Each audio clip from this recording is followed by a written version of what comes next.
welcome back to Faithbook Friday and our second Friday in our series on life. So I'd shown you this last week. The thief comes only to steal and kill and destroy. But Jesus said, I have come that they may have life and have it to the full, from John 10:10. Now, if you watched last week, you saw where I showed you how to make this fold out. And I just wanted to remind you that that's what I'm doing here. So we've got these on the front pages.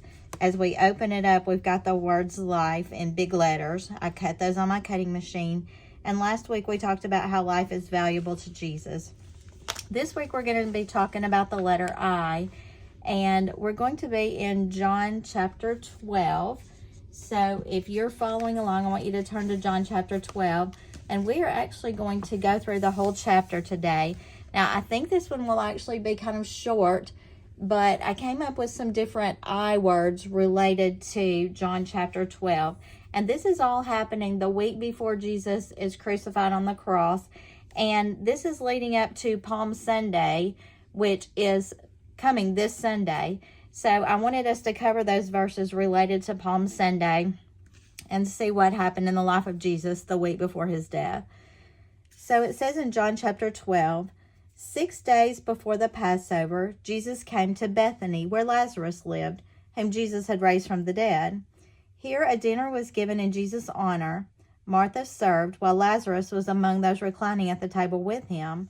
Then Mary took about a pint of pure nard, an expensive perfume. She poured it on Jesus' feet and wiped his feet with her hair, and the house was filled with the fragrance of the perfume. Now that's the first paragraph, and I want to stop there because I want to point out one of the I words, and that is the incorruptibility of Jesus. Jesus was sort of famous at this point, yet he came and was very humble. He sat at the table with the people.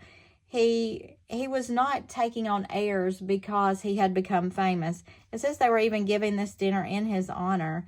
And Lazarus, who had raised from the dead, was there. So people were interested in what was going on. But Jesus never got puffed up. He never got full of himself about this. His eyes were set completely on what God had for him to do. So Jesus was totally incorruptible. That's our first I. But one of the disciples, Judas Iscariot, who was later to betray him, objected. Why wasn't this perfume sold and the money given to the poor? It was worth a year's wages. He did not say this because he cared about the poor, but because he was a thief. As keeper of the money bag, he used to help himself to what was put in it. Leave her alone, Jesus replied. It was intended that she should save this perfume for the day of my burial.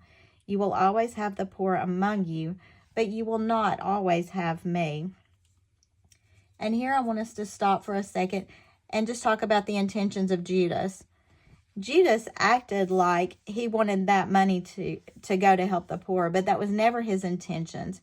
Judas' heart was evil. His intentions were evil, and that's what we know about him at this point.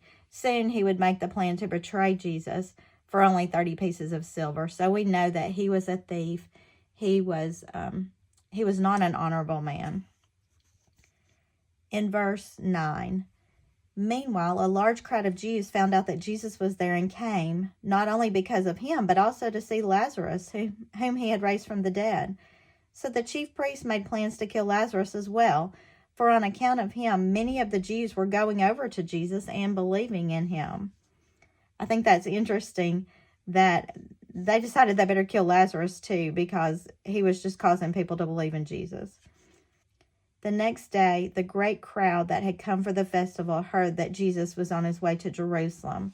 They took palm branches and went out to meet him, shouting, Hosanna! Blessed is he who comes in the name of the Lord. Blessed is the King of Israel. Jesus found a donkey and sat on it, as it is written, Do not be afraid, daughter Zion. See, your king is coming, seated on a donkey's colt. At first, his disciples did not understand all this. Only after Jesus was glorified did they realize that these things had been written about him and that these things had been done to him. Now the crowd that was with him when he called Lazarus from the tomb and raised him from the dead continued to spread the word. Many people, because they had heard that he had performed this sign, went out to meet him. So the Pharisees said to one another, See, this is getting us nowhere. Look how the whole world has gone after him. So our next eye is into Jerusalem. When Jesus came into Jerusalem that day, he was hailed as a hero. People were shouting. They were putting palm branches.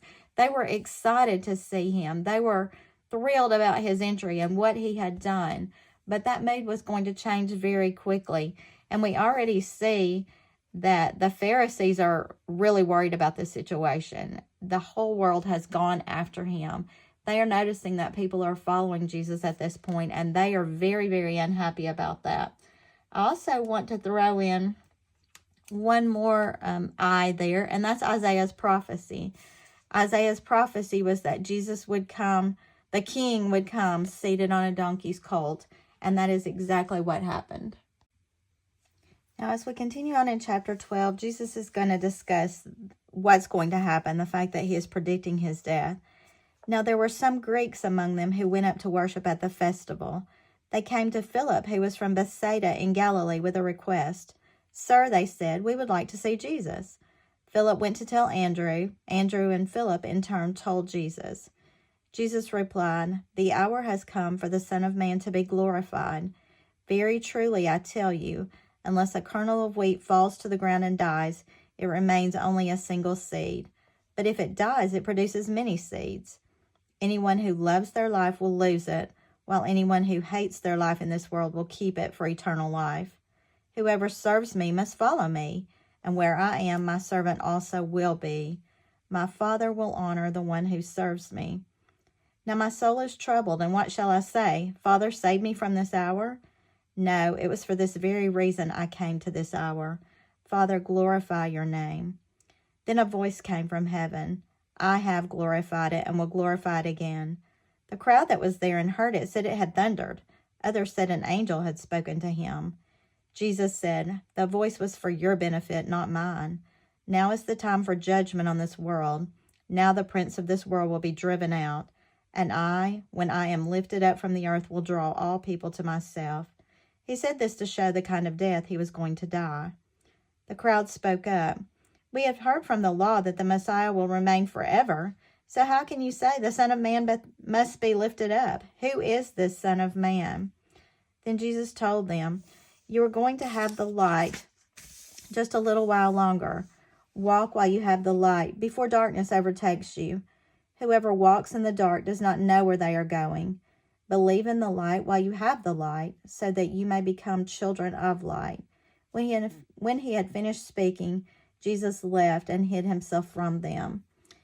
So Jesus gives them a little teaching here in the middle of everything. And God speaks, but the people aren't even really sure who it was. Jesus points out the fact that this is the Father speaking. And then we go into a little more prophecy from Isaiah. Even after Jesus had performed so many signs in their presence, they still would not believe in him. This was to fulfill the word of Isaiah the prophet. Lord, who has believed our message, and to whom has the arm of the Lord been revealed? For this reason they could not believe, because as Isaiah says elsewhere, he has blinded their eyes and hardened their hearts, so they can neither see with their eyes nor understand with their hearts, nor turn, and I would heal them. Isaiah said this because he saw Jesus' glory and spoke about him. Yet at the same time, many, even among the leaders, believed in him. But because of the Pharisees, they would not openly acknowledge their faith, for fear they would be put out of the synagogue, for they loved human praise more than praise from God. I want us to stop there for a second, because there was a great impact from Jesus' life and his teachings. It says that even among the leaders, some believed. The sad thing was, they were much more corruptible than Jesus. They were afraid to tell anybody because they loved human praise more than praise from God. And then we finish this chapter with the integrity of Jesus. Then Jesus cried out, whoever believes in me does not believe in me only, but in the one who sent me. The one who looks at me is seeing the one who sent me. I have come into the world as a light, so that no one who believes in me should stay in darkness. If anyone hears my words but does not keep them, I do not judge that person. For I did not come to judge the world, but to save the world. There is a judge for the one who rejects me and does not accept my words. The very words I have spoken will condemn them at the last day. For I did not speak on my own, but the Father who sent me commanded me to say all that I have spoken. I know that his command leads to eternal life. So whatever I say is just what the Father has told me to say. The integrity of Jesus. Even up until these last moments, these last teachings, Jesus still did exactly what the Father had asked him to do. He said what the Father told him to say. He performed the miracles in the way the Father wanted him to perform. So we began with the incorruptibility of Jesus. He wasn't swayed by the public, and he maintained his integrity and his incorruptibility, even as people lauded him, as they praised him, as they honored him, even as some didn't believe, even as some believed quietly because they were afraid of retribution. Even though he knew the heart of Judas, he could still be kind and love him. What a great, great man Jesus was in his earthly form, but what a great, great God we serve, who provided Jesus as that penalty for our sin. So as you observe Palm Sunday this weekend, I hope you'll think about the fact that there were many, many reasons that Jesus could have become famous in his own right, and people would have applauded him. They would have honored him. He could have been lifted up as an earthly king, but that was never his plan. His plan was to go to the cross, to be that wheat that died so that others might live. He came to be our sacrifice, and we'll study more about that next week as we look at Jesus' crucifixion. So until next week, remember, every page tells his story.